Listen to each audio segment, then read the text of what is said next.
Hello students, welcome to one IQ। Last class में अपन human eye and colourful world कर रहे थे और अपन ने ह्यूमन आई का स्ट्रक्चर, ह्यूमन आई से रिलेटेड डिफेक्ट्स सारे कर लिए थे और ह्यूमन आई से रिलेटेड डिफेक्ट्स से जो क्वेश्चंस आते हैं वो भी अपन ने लास्ट क्लास में कंप्लीट कर लिए थे कि हाइपरमेट्रोपिया बेस्ड कैसे न्यूमेरिकल्स आएंगे और मायोपिया बेस्ड कैसे न्यूमेरिकल्स आएंगे, कैसे अपन पावर ऑफ लेंस कैलकुलेट कर सकते हैं अगर अपन की आई को कोई डिफेक्ट है तो अगर जिसने नहीं देखा वो लास्ट वाली वीडियो वापस देख सकता है और फिर वो वापस देख सकता है कि हाइपरमेट्रोपिया मायोपिया वाले कैसे न्यूमेरिकल्स सॉल्व होते हैं। तो अपन ने ये सब कल कर लिया था। अपन इस क्लास में क्या करेंगे, अपन इस क्लास में एक नया टॉपिक पढ़ेंगे, डिस्पर्जन ऑफ लाइट। ठीक है, तो अपन एक बार हेडिंग लिख देते हैं, डिस्पर्जन ऑफ लाइट।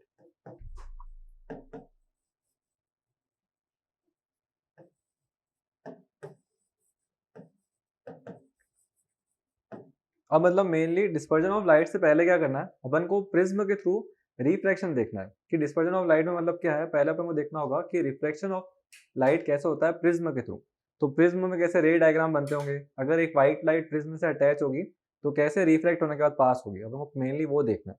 तो अपन स्टार्ट करते हैं reflection of light through prism. तो डिस्पर्जन ऑफ लाइट रिफ्लेक्शन में आएगा तो बाद में आएगा, और अपन मेनली अभी पहले पढ़ने वाले हैं कि लाइट का रिफ्लेक्शन प्रिज्म के थ्रू कैसे होता है। ठीक है, तो ये तो अपन पढ़ेंगे इस टॉपिक में। अभी अपन पढ़ते हैं refraction of light through prism. तो वो टॉपिक वापस लिख देते हैं, नया टॉपिक है ये।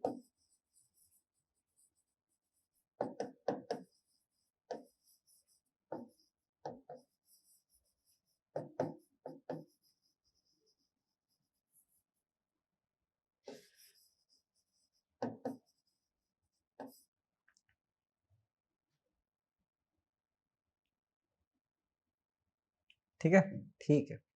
अब हम स्टार्ट करते हैं कैसे ये होता होगा। तो रिफ्रैक्शन का मतलब क्या होता है, लाइट अगर मीडियम चेंज करती है ना तो उसको बोलते हैं अपन रिफ्रैक्शन हो रहा है लाइट का। और मीडियम चेंज करने की वजह से क्या होता है, लाइट में बेंडिंग आती है। जैसे मैंने ऐसे बोला कि ये एक ग्लास स्लैब है, ठीक है, ट्रांसपेरेंट ग्लास स्लैब है। तो अगर मैं इस पर एक लेजर लाइट डालता हूँ तो लेजर लाइट जो होगी वो सीधा इसमें से पास हो जाएगी कि थोड़ी बेंड होगी। तो अपन ने क्या ऑब्जर्व करा कि जब मैंने इस पर लेजर लाइट डाली तो यहाँ आती है, थोड़ी सी बेंड होती है और फिर यूं हो जाती है। ऐसे करते हुए वो लेजर लाइट गई थी। तो इसका मतलब क्या था, ये रिफ्लेक्शन हो रहा है। लाइट की जो बेंडिंग होती है ना, जब वो मीडियम चेंज करती है, जैसे मीडियम क्या चेंज हो रहा है, यहाँ पे एयर था, यहाँ पे ग्लास था और यहाँ पे एयर था। तो जब ये एयर से ग्लास में गई, मीडियम चेंज हुआ, रिफ्रैक्शन हुआ, बेंडिंग हुई। फिर ये ग्लास से एयर में आई, वापस से मीडियम चेंज हुआ, वापस से बेंडिंग हुई।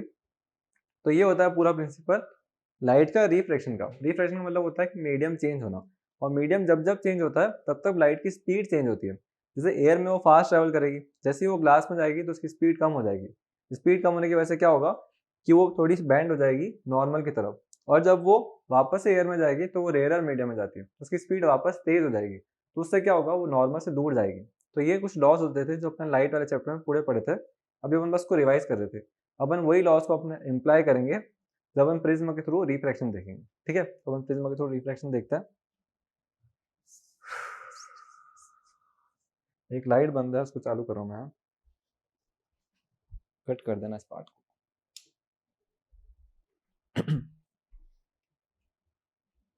ठीक है, तो अपन अब आते हैं refraction of light through prism. Prism के थ्रू कैसे होता होगा रिफ्लेक्शन। तो स्टार्ट करते हैं क्या क्या होता होगा। तो अपन ने बोला ये प्रिज्म है।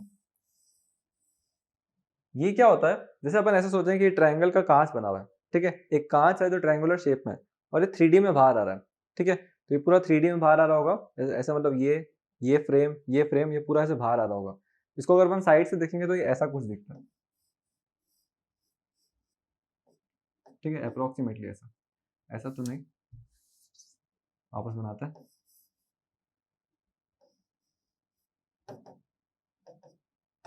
ठीक है, थोड़ा बहुत इमेजिन हो रहा होगा ना। ये इस टाइप से होता है, जैसे सिलेंडर होता है ना, सिलेंडर में क्या होता है, जो उसके फेसेस होते हैं वो सर्कुलर होते हैं। इसमें क्या होता है, फेसेस जो होते हैं वो ट्रायंगुलर होते हैं और उन फेसेस को ज्वाइन करने वाले रेक्टेंगल्स होते हैं। तो ये होता है प्रिज्म। उसको 3D में इमेजिन करो कि सामने की तरफ आ रहा है, कांच का पूरा बना हुआ है, ट्रांसपेरेंट है। तो अपन इसका टॉप व्यू देख रहे हैं। ठीक है, टॉप से उसको देख रहे हैं प्रिज्म कैसा होता है। तो ये प्रिज्म का टॉप व्यू है, पूरा ट्रांसपेरेंट ग्लास का है ये। अब इस पे व्हाइट लाइट फेंकते हैं और देखते हैं क्या क्या होता होगा व्हाइट लाइट का। तो थोड़ा सा ये बना दो।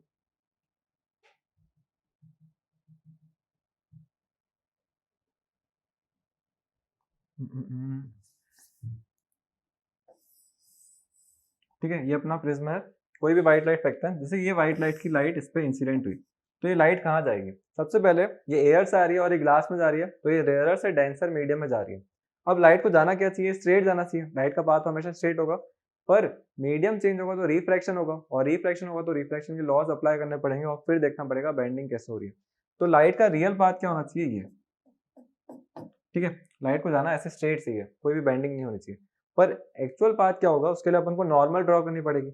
ये सरफेस है, इस सरफेस के परपेंडिकुलर एक लाइन बनानी पड़ेगी। तो अपन नॉर्मल बनाई, दूसरे कलर से बनाता है। जो भी रेड कलर है वो नॉर्मल को सिग्निफाई कर रहा है, ठीक है।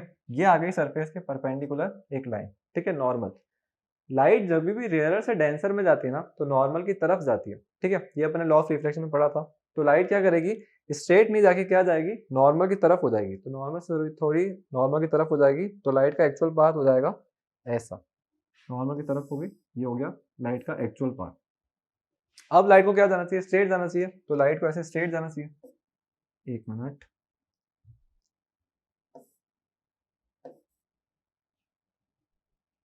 लाइट को ऐसे स्ट्रेट जाना चाहिए, पर क्या हुआ है? वापस रिफ्लेक्शन होगा, क्योंकि ग्लास से ये एयर में जा रही होगी, तो वापस रिफ्लेक्शन होगा। तो अपन को एक नॉर्मल ड्रॉ करनी पड़ेगी। तो फिर से नॉर्मल ड्रॉ करते हैं। इधर रेड वाले को अपन नॉर्मल से ड्रॉ कर रहे हैं, तो वापस से रेड लाइन ले लेते हैं। ये आ गई अपन की नॉर्मल, ठीक है, सरफेस के परपेंडिकुलर 90 डिग्री पे आ रही है। अब क्या होगा? थोड़ी सी बैंड हो रही है, हटा दो। इस लाइट रे को क्या करना चाहिए? नॉर्मल की तरफ जाना चाहिए कि नॉर्मल से दूर जाना चाहिए? तो क्या होता है, ये डेंसर मीडियम ग्लास है ना, और बाहर जो जा रही है रेयरर में जा रही है। तो जब भी लाइट डेंसर से रेयरर में जाती है ना, तो नॉर्मल से दूर जाती है, और रेयरर से डेंसर में जब जाती है तो नॉर्मल की तरफ जाती है। स्पीड कम हो जाती है ना, तभी वो नॉर्मल की तरफ, और डेंसर से रेयरर में जाती है तो नॉर्मल से दूर। तो ये हो गया नॉर्मल से दूर। इसको रेड से नहीं बनाना चाहिए था, वैसे ब्लैक से बनाता है, ठीक है। तो ये आ गई अपन की फाइनल रे। तो रे गई कैसे थी? ऐसे, और बाहर कैसे निकल रही? ऐसे। जबकि एक्चुअल बात क्या होना चाहिए था? इसका ये होना चाहिए था, यहाँ पे बनना चाहिए था। ये इतना बैंड हो गई है, इतना बैंड हो गई है ना। तो ये होती है बेंडिंग। तो ये होता है पूरा मतलब अपन का प्रिज्म के थ्रू रिफ्लेक्शन कैसे होता होगा। आपको ये रे डायग्राम बनाने पड़ेंगे, नॉर्मल बनाने पड़ेंगे, जो इंसिडेंट रे होगी वो शो करनी पड़ेगी, जो रिफ्लेक्टेड होगी वो भी शो करनी पड़ेगी, और जो बाहर निकल रही है इमरजेंट रे उसको भी शो करना पड़ेगा। तो अपन एक बार इन रेस के नाम लिख देते हैं। ये जो रे आ रही है ये क्या है? ये इंसिडेंट रे है, ये इंसिडेंट रे। ये वाली जो रे है, ये कौन सी रे है? ये रिफ्रैक्ट हुई थी, तो ये हो गई रिफ्रैक्टेड रे। और ये जो बाहर निकली है फाइनली, उसको बोलेंगे इमर्जेंट रे। तो ये पूरा होता है कॉन्सेप्ट प्रिज्म का, रिफ्रैक्शन थ्रू प्रिज्म के मेन मेन कॉन्सेप्ट। अब अपन को थोड़ा बहुत क्या बताना पड़ेगा? कुछ एंगल्स होते हैं इसमें, कुछ एंगल्स को मार्क करना होता है। जैसे एंगल ऑफ इंसिडेंस हो गया, एंगल ऑफ रिफ्रैक्शन हो गया, और एंगल ऑफ इमरजेंस हो गया, एंगल ऑफ प्रिज्म हो गया, और एंगल ऑफ डेविएशन हो गया। तो ये सारे एंगल्स अपन को पढ़ने पड़ेंगे। एक बार सारों को लिख देते हैं और फिर इसमें मार्क कर लेंगे कहाँ कहाँ पे कौन कौन है, ठीक है। तो उसको थोड़ा सा स्पेस चाहिए अपन को, और ये डायग्राम को कर लेते हैं ऐसे, ठीक है। यहाँ पे अपन लिखेंगे सारे एंगल। तो सबसे पहले अपन पढ़ेंगे एंगल ऑफ इंसिडेंस,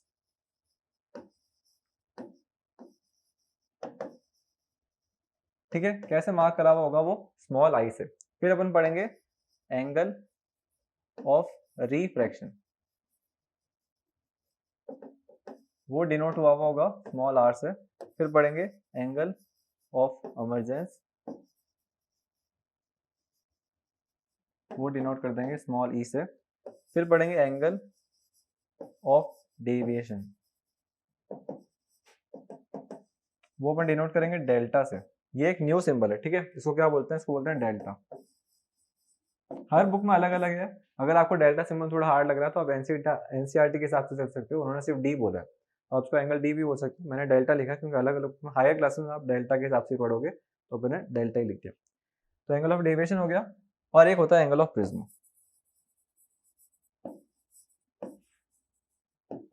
उसको अपन मार्क करेंगे स्मॉल ए से, ठीक है। तो मैं स्टार्ट करते हैं कौन कौन से एंगल कहाँ कहाँ पे है। जैसे जैसे नेम सजेस्ट कर रहा होगा वैसे वैसे ही होंगे। Angle of incidence, incident ray का जो नॉर्मल के साथ में बनेगा एंगल, उसी को बोलेंगे एंगल ऑफ इंसिडेंस। उसको मार्क करते हैं अपन अलग कलर से। थोड़ा सा डार्क कलर लेना होगा, ये ले लेते हैं। कैसा दिख रहा है ये? पता नहीं, कलर अच्छा नहीं लग रहा होगा ये लेके देखें। बिल्कुल ही गंदा। ठीक है, रेड ले लेते हैं, एंगल ऑफ इंसिडेंस लेते हैं। तो एंगल ऑफ इंसिडेंस होता है ये, ठीक है। नॉर्मल इंसिडेंट रे और नॉर्मल के बीच का जो एंगल होता है उसको बोलते हैं एंगल ऑफ इंसिडेंस। फिर आता है angle of refraction. Angle of refraction यही वाला, जो नॉर्मल वाला जो है, नॉर्मल वाली जो लाइन है और जो रिफ्रैक्टेड रे उसके बीच का जो एंगल होगा, एंगल ऑफ रिफ्रैक्शन होगा। तो इसको अपन मार्क कर देते हैं एंगल ऑफ रिफ्रैक्शन से। फिर आता है angle of emergence. Angle of emergence जहां से जो बाहर निकली है ना रे, इमरजेंट रे और नॉर्मल के बीच का एंगल, उसको बोलेंगे एंगल ऑफ इमरजेंस। तो ये आ गया पूरा एंगल ऑफ इमरजेंस ई। ठीक है, पूरा एंगल है, नॉर्मल के साथ से जो एंगल होता है वो। सारे एंगल्स का आप नोटिस करोगे सबके सब नॉर्मल के रेस्पेक्ट में है। एंगल ऑफ इंसिडेंस जो था नॉर्मल के रेस्पेक्ट में, एंगल ऑफ रिफ्रैक्शन का है नॉर्मल के रेस्पेक्ट में, एंगल ऑफ इमरजेंस भी क्या है, नॉर्मल के रेस्पेक्ट में। ठीक है, सारी रेड लाइन के रेस्पेक्ट में मतलब। तो ये आ गया 3 एंगल। अब सबसे इंपॉर्टेंट एंगल कौन सा, एंगल ऑफ डेविएशन, डेल्टा। कहाँ होता होगा ये? एंगल ऑफ डेविएशन का मतलब क्या है कि अपन की लाइट कितना डेविएट हो गई है ना। लाइट को जाना ऐसे था, ये इसका एक्चुअल पाथ था और लाइट निकल रही है यहाँ से, तो ये कैसे हो गई, यूं जाके इतना डेविएट हो गई, इतना डेविएट हो गई ना। तो ये जो एंगल हुआ ना, इसको बोलेंगे एंगल ऑफ डेविएशन। कैसे निकालेंगे, जो एक्चुअल रे थी, जो एक्चुअल जिसका पाथ था, एक्चुअल पाथ तो लाइन का ये होना चाहिए, जो निकली है वो ये है, तो इसमें कितना एंगल डेविएट हुआ, तो अपन इसको कैसे निकालेंगे, इस लाइन को आगे प्रोड्यूस कर देंगे, तो प्रोड्यूस कर देंगे जो बाहर निकली है ना। ये प्रोड्यूस होता है, वो दिख रही है रेड वाली, और ये जो एंगल होगा ना, ये वाला एंगल, ये वाला एंगल, इन सबको हटाओ, अच्छे से नहीं शो हुआ, ब्लैक से शो करो एक बार।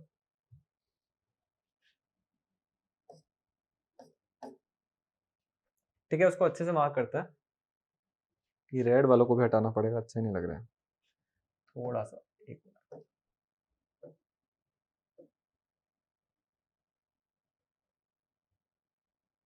गलत चला गया।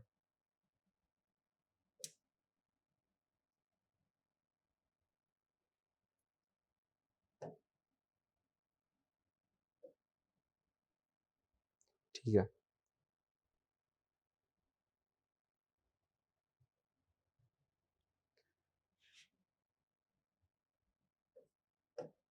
ठीक है, ये जो डॉटेड लाइन दिख रही है, ये वाली, ये इमरजेंट रे का पीछे वाला पाथ है।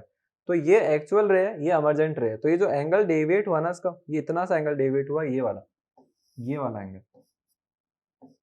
ये वाला जो एंगल होता है इसको बोलता है एंगल ऑफ डेविएशन। इसको अपन नोट कर देंगे डेल्टा से। तो बस यही था एंगल ऑफ डेविएशन। आप समझ आ रहा होगा ना क्या हो गया, ये इमरजेंट रे है, बाहर निकल रही है जो, और ये अपन की इंसिडेंट रे थी, इसमें कितना डिफ्लेक्शन आ रहा है, उसको बोलते हैं एंगल ऑफ डेविएशन। काफी इंपॉर्टेंट होता है। आपको क्या बोलेंगे कि show reflection of light through prism and mark different angles, and different angles will be like this, angle of deviation, angle of prism. इनको मार्क करना है। तो आपको ये एंगल्स को मार्क करना है, ये पूरा बताना है कि अपन ने कहाँ कहाँ से क्या क्या बनाया है। नॉर्मल बनाया है, नॉर्मल को अपन ने बैंड क्यों करवाया, ये सब के बारे में थ्योरेटिकल लिखना होगा तो होगा, नहीं तो सिर्फ डायग्राम बनाना, तो डायग्राम यही होता है, तो ये डायग्राम बनाना होता है।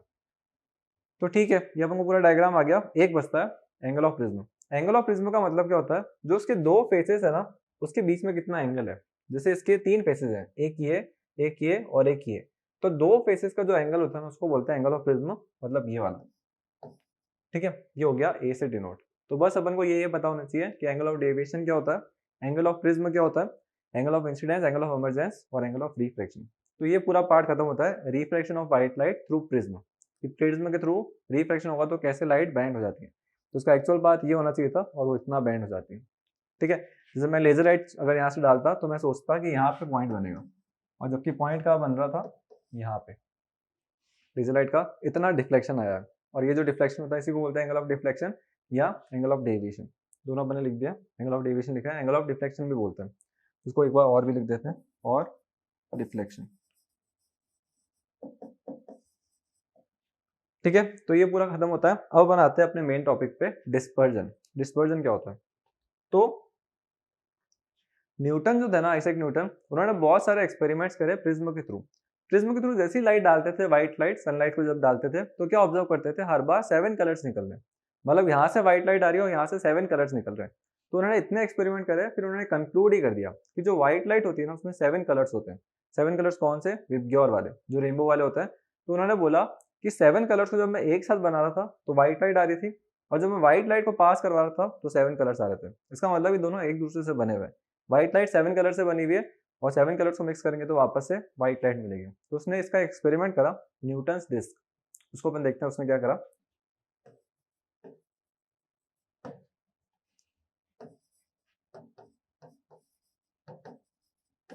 न्यूटन इसमें क्या किया, एक सर्कुलर डिस्क टाइप लिया, उस डिस्क में 7 सेक्टर्स बना दिए। ठीक है, 7 सेक्टर्स बना दिए और इसमें हर एक सेक्टर का सेम एरिया था, सेम एरिया था। इसमें वॉयलेट कलर कर दिया, इसमें इंडिगो, इसमें ब्लू, इसमें ग्रीन, इसमें येलो, इसमें ऑरेंज, 8 कर दिया मैंने सेक्टर्स। 1 2 3 4 5 2 3 4 5 6 और 7। ठीक है, violet, indigo, blue, green, yellow, orange और रेड। ये डिस्क उन्होंने बनाई, इस पे ये जो कलर मार्क करे हैं वही कलर करे, मतलब वी पे वॉयलेट किया, फिर इंडिगो करा, फिर ब्लू, फिर ग्रीन, फिर ये, और फिर इसको घुमाया, बहुत अच्छे से घुमाया इसको, मतलब एक तरीके से ट्विस्ट करा। और ट्विस्ट करके इन्होंने क्या देखा कि जब इसको घुमा रहे थे ना तो सारे कलर्स मिक्स होकर व्हाइट कलर दे रहे थे। तो अपन यहाँ से ये बोल सकते हैं ना कि 7 कलर्स अगर मिक्स हो जाएंगे तो अपन को क्या दिखेगा, व्हाइट कलर। और व्हाइट कलर जब अपन प्रिज्म से पास कर रहे थे तो 7 कलर्स दिख रहे थे, तो ये एकदम वाइस वर्सा टाइप हो गया कि व्हाइट लाइट 7 कलर से बनी हुई होती है और 7 कलर्स मिक्स होंगे तो व्हाइट लाइट बनेगी, है ना। तो ये न्यूटन ने डिस्कवर करा कि हाँ, प्रिज्म के थ्रू उन्होंने बार बार करवाया ये, और इससे पता चला कि व्हाइट लाइट के अंदर 7 कलर्स होते हैं, अलग अलग कलर्स होते हैं। तो ठीक है, ये पता चला उनको। अब आते हैं कि कैसे हो रहा था, इसके पीछे फिनोमिना क्या था, ये व्हाइट लाइट कैसे हो रही थी। तो उन्होंने क्या एक्सपेरिमेंट करा था वो भी देख लेते हैं। न्यूटन डिस्क वाला तो देख लिया अपन ने, वो तो 8th क्लास में था। अब अपन पढ़ेंगे मेन, जो 10th में। 10th में क्या है, ये था प्रिज्म, ये व्हाइट लाइट उन्होंने फेंक रही है उन पे, उन्होंने फेंकी उसके ऊपर, तो व्हाइट लाइट को व्हाइट लाइट से डिनोट करते हैं। ये आया व्हाइट लाइट। ठीक है, जैसे ही व्हाइट लाइट्स में से पास हुई तो वो 7 कलर्स में डिवाइड हो गई, मतलब यहाँ से जो कलर्स निकले वो कैसे निकले, वो 7 कलर्स निकले। मतलब रेड और ये सब तो नहीं बनाएंगे अपन, पर अपन ऐसे बना देते हैं। अब ब्लैक से डिनोट करते हैं।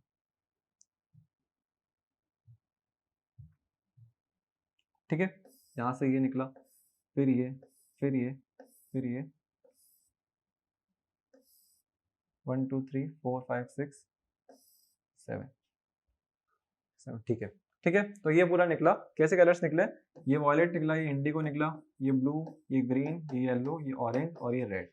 ऐसे करके पूरा स्प्लिट हो गया, मतलब इधर जो स्क्रीन रखी थी ना उसमें 7 कलर्स आए, और यहाँ से सीधा व्हाइट लाइट ही फेंकी थी, तो यहाँ पे स्क्रीन पे 7 कलर्स आ रहे थे। व्हाइट लाइट का एक्चुअल पाथ अगर अपन देखें तो एक्चुअल पाथ होना चाहिए था ये जो डॉटेड वाला लाइन है ना, ये तो मतलब सबसे ज्यादा डिफ्लेक्ट कौन हो रहा था, वॉयलेट वाला। सबसे कम डिफ्लेक्ट कौन हुआ, रेड वाला। जैसे अपन डिफ्लेक्शन देखेंगे ना तो रेड का डिफ्लेक्शन सिर्फ इतना सही है, जैसे रेड के लिए अपन रेड से मार्क कर देते हैं, है ना।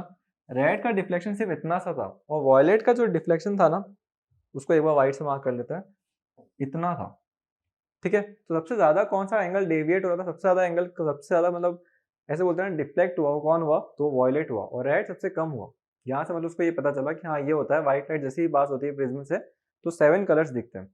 अब इसके पीछे रीजन क्या था, चलो ये तो दिख गया कि हाँ 7 कलर्स होते हैं व्हाइट लाइट में, इसके पीछे रीजन क्या है, क्यों हो रहा है। तो उसका आंसर क्या था, जो व्हाइट लाइट होती है उसमें 7 कलर्स होते हैं, पर 7 कलर्स जो होते हैं ना उन सबकी वेवलेंथ सेम नहीं होती है, सबकी वेवलेंथ सेम नहीं होती। इसका मतलब क्या है, इन सबकी स्पीड सेम नहीं होती है। जैसे कोई, जैसे अपन यहाँ पे जैसी व्हाइट लाइट आएगी तो 7 कलर्स अलग अलग स्पीड से ट्रेवल करते हैं, अलग अलग स्पीड से ट्रेवल करते हैं। जैसे जो रेड वाला था उसने तेज स्पीड रखी तो सबसे पहले बाहर निकल गया। अब जो दूसरे कलर्स होंगे वो तो अलग हो गए ना, रेड निकल गया, उसका मतलब 6 कलर तो पीछे छूट गए। फिर जो ऑरेंज वाला था वो और कम स्पीड में था, मतलब रेड से कम स्पीड वाला ऑरेंज था, फिर येलो था। तो ऐसे करते करते ये ऐसे से निकले, आगे पीछे निकले। मतलब ऐसा क्या हुआ, रेड सबसे पहले आया, फिर ऑरेंज आया, फिर येलो आया, फिर ग्रीन आया, फिर ब्लू आया, फिर इंडिगो आया, फिर वॉयलेट आया। उसकी वजह से ये स्प्लिट हो गए। उसका मेन रीजन क्या है, जो व्हाइट लाइट में कलर्स होते हैं ना उन सबकी वेवलेंथ डिफरेंट होती है, और उन सबकी वेवलेंथ के अलावा उन सबकी स्पीड डिफरेंट होती है ना। तो उसका मेन रीजन क्या था, डिस्पर्जन के मेन रीजन जो बोले उसका एक बार लिख देते हैं रीजन।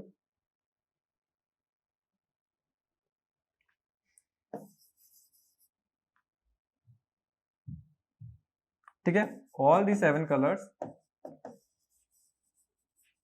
हैव डिफरेंट वेवलेंथ, और उसी का मेन रीजन था, तभी ये अपन को स्प्लिटिंग दिख रही थी। ठीक है, अब आगे जाके क्या पढ़ोगे, वेवलेंथ और रिफ्रैक्टिव इंडेक्स में एक दूसरे पे डिपेंडेंट होते हैं। जितना ज्यादा, मतलब ऐसे बोलते हैं कि जितनी ज्यादा वेवलेंथ है उतना कम रिफ्रैक्टिव इंडेक्स होगा उस पर्टिकुलर कलर का। और रिफ्रैक्टिव इंडेक्स का मतलब क्या होता है, जो मीडियम, जैसे अपन ऐसे बोलते हैं डेंस है, ये मीडियम थोड़ा कम डेंस है, तो जो ज्यादा डेंस उसका रिफ्रैक्टिव इंडेक्स ज्यादा होगा, और जो कम डेंस है उसका रिफ्रैक्टिव इंडेक्स कम होगा। मतलब जो जितना ज्यादा डेंस होगा लाइट की स्पीड उसमें जाके उतनी कम हो जाएगी, है ना। और जो जितना कम डेंस होगा उतनी स्पीड तेज निकलेगी। डेंस मतलब डेंसिटी कम है तो लाइट को पार्टिकल्स को मूव करने में ईजी रहेगा ना, तो वही है। तो रिफ्रैक्टिव इंडेक्स जितना ज़्यादा होगा लाइट उतनी धीरे हो जाएगी। तो यही था कि रिफ्रैक्टिव इंडेक्स को अगर मैं एन से डिनोट कर रहा हूँ तो जो वेवलेंथ होती है उसको अगर लैम्डा से डिनोट करता हूँ तो ये दोनों इन्वर्सली प्रोपोर्शनल होते हैं। जितना ज़्यादा वेवलेंथ होगा उतना कम रिफ्रैक्टिव इंडेक्स होगा। तो रेड की वेवलेंथ सबसे ज़्यादा थी, है ना। एक बार ये भी लिख देते हैं, रेड है मैक्सिमम वेवलेंथ,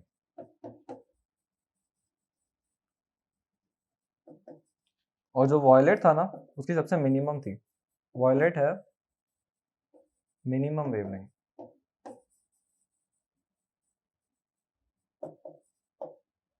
ठीक है, तो रेड की वेवलेंथ सबसे ज्यादा थी तो रिफ्रैक्टिव इंडेक्स क्या होगा, सबसे कम होगा। इसका मतलब रेड के लिए सबसे कम डेंस था ये प्रिज्म, सबसे कम डेंस था तो लाइट क्या होगी, बहुत तेज चलेगी, तो उसकी स्पीड सबसे तेज थी रेड की। और वॉयलेट का वेवलेंथ सबसे कम था, इसका मतलब रिफ्रैक्टिव इंडेक्स क्या होगा, सबसे ज्यादा होगा। सबसे ज्यादा होगा तो ये डेंस होगा वॉयलेट के लिए, डेंस होगा तो पार्टिकल्स बहुत धीरे ट्रेवल करेंगे, उसकी वजह से स्पीड कम हो जाएगी। तो सबसे लेट कौन बाहर आया, वॉयलेट, और उसकी वजह से क्या हो गया, ये स्प्लिट हो गए। तो इसी ऑर्डर में रहता है, रेड की सबसे ज्यादा वेवलेंथ, फिर ऑरेंज की, फिर येलो की, फिर ग्रीन की, फिर ब्लू की, फिर इंडिगो की, फिर वॉयलेट की। तो रेड की वेवलेंथ सबसे ज्यादा होती है, और बाकी जो होते हैं वॉयलेट की जो होती है वेवलेंथ कम होती है, सबसे कम होती है। वैसे ही स्पीड भी यही है, स्पीड सबसे ज्यादा किसकी होती है, रेड की, और स्पीड सबसे कम किसकी होती है, वॉयलेट की। पर रिफ्रैक्टिव इंडेक्स उल्टा है ना, रिफ्रैक्टिव इंडेक्स और वेवलेंथ जस्ट उल्टे होते हैं। तो अगर अपन से पूछेंगे कि वेवलेंथ सबसे ज्यादा किसकी है तो अपन बोलेंगे रेड है। सबसे ज्यादा रिफ्रैक्टिव इंडेक्स किसका है तो अपन रेड नहीं बोलेंगे, क्योंकि इसकी वेवलेंथ सबसे ज्यादा ना, तो रिफ्रैक्टिव इंडेक्स सबसे कम है। तो सबसे ज्यादा रिफ्रैक्टिव इंडेक्स किसका है तो वॉयलेट का। और रिफ्रैक्टिव इंडेक्स क्या होता है, लाइट चैप्टर में अपन ने पढ़ा है कि कितना डिस्टर्बेंस मतलब कितनी डेंस है कोई भी चीज ऑप्टिकली, तो उसको अपन जो क्वांटिटी से शो करते हैं वो होता है रिफ्रैक्टिव इंडेक्स। रिफ्रैक्टिव इंडेक्स एक तरीके से वो है कि it shows the optical density of a particular medium, है ना। तो वो होता था रिफ्रैक्टिव इंडेक्स। तो ये अपन को पता चल गया कि हाँ यही होता है, लाइट की स्पीड कम ज्यादा होती है, उसकी वजह से क्या होता है, लाइट की स्प्लिटिंग हो जाती है। और ये जो लाइट की स्प्लिटिंग होती है ना व्हाइट लाइट की 7 कलर्स में, इस चीज को बोलते हैं डिस्पर्जन। देखो अपन डिस्पर्जन को भी डिफाइन कर लेते हैं, जो अपन का स्टार्टिंग का था। ठीक है, तो अपन डिस्पर्जन को कैसे डिफाइन करेंगे, the splitting of white light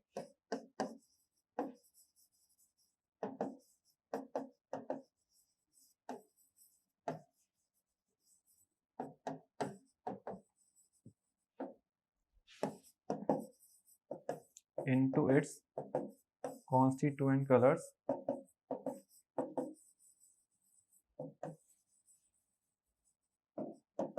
is known as dispersion। ठीक है, तो कॉन्स्टिट्यूएंट कलर्स मतलब वो 7 कलर्स से बनी हुई होती है, तो लाइट का जो स्प्लिटिंग होती है 7 कलर्स में, उस चीज को बोलते हैं डिस्पर्जन। ठीक है, ये तो हो गया डिस्पर्जन। अब इसी डिस्पर्जन में एक टर्म आती है स्पेक्ट्रम। स्पेक्ट्रम का मतलब क्या होता है, जो भी अपन को 7 कलर्स विजुअल होता है ना, जो ये 7 कलर्स का जो पूरा अपन को पैटर्न दिखता है ना, उस चीज को बोलते हैं स्पेक्ट्रम। तो स्पेक्ट्रम का मतलब क्या होता है, जो 7 कलर्स दिख रहे हैं वो स्पेक्ट्रम होता है। तो हमेशा जब भी डिस्पर्जन होगा, हमेशा जब भी मतलब डिस्पर्जन होगा तो अपन को स्पेक्ट्रम जरूर दिखेगा। ठीक है, तो अपन ऐसा बोल सकते हैं, the band of 7 colours. 7 colours कौन से, विबग्योर वाले। ठीक है, इज नोन एज स्पेक्ट्रम।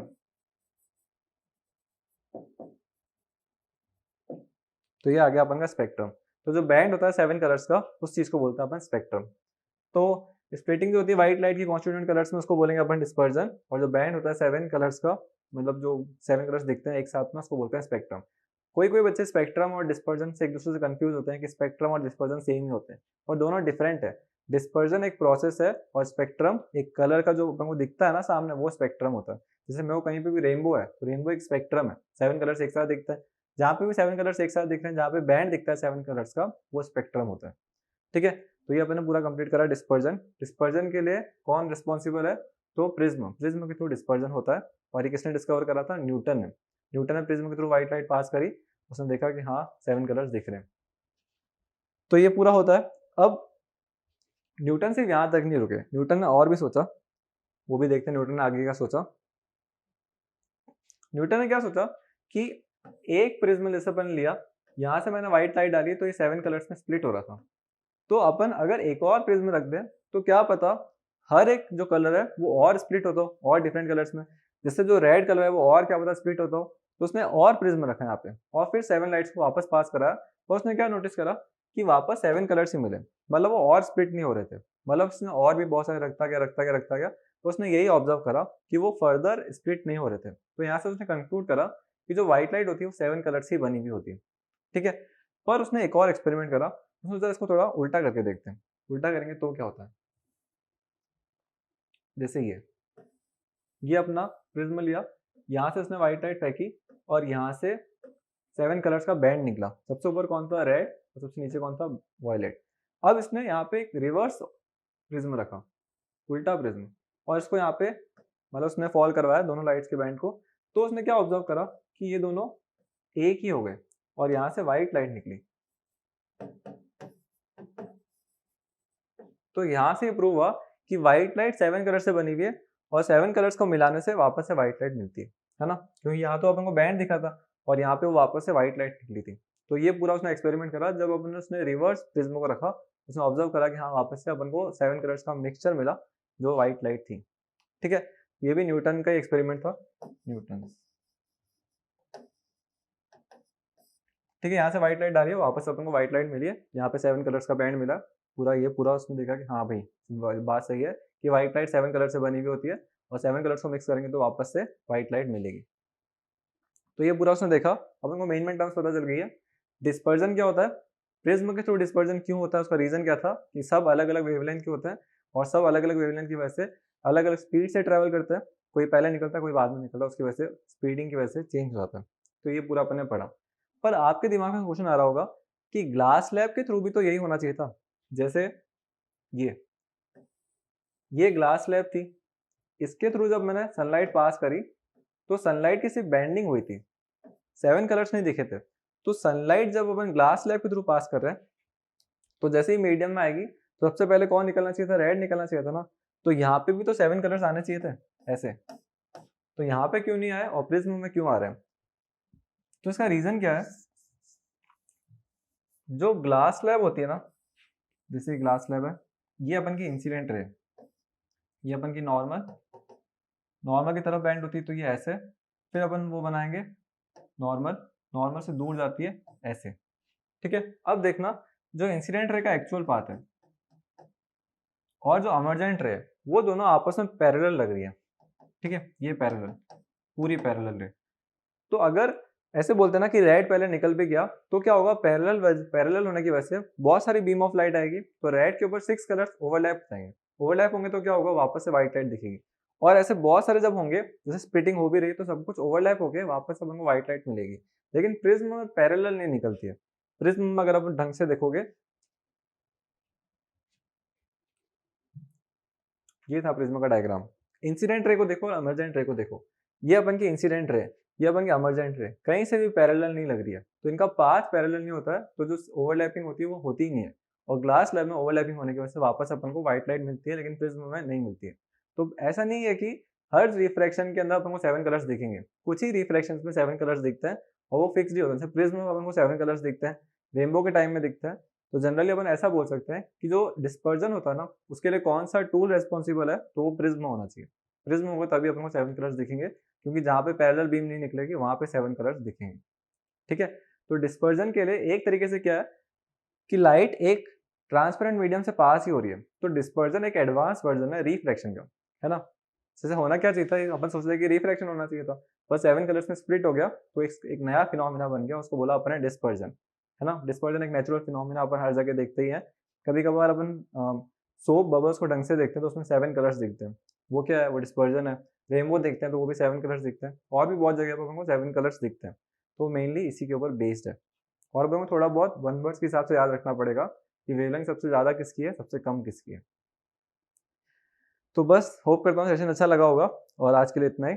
और अगर आपको सेशन अच्छा नहीं लग रहा है, कुछ प्रॉब्लम हो रही है, तो प्लीज़ बताइए, हम उस पर वर्क करेंगे, अच्छा बनाने की कोशिश करेंगे। और जो भी अगली क्लास अपन करेंगे तो उसमें अपन वेवलेंथ के बारे में डिस्कस करेंगे कि वेवलेंथ कैसे होती है, वेवलेंथ का मतलब क्या होता है ना।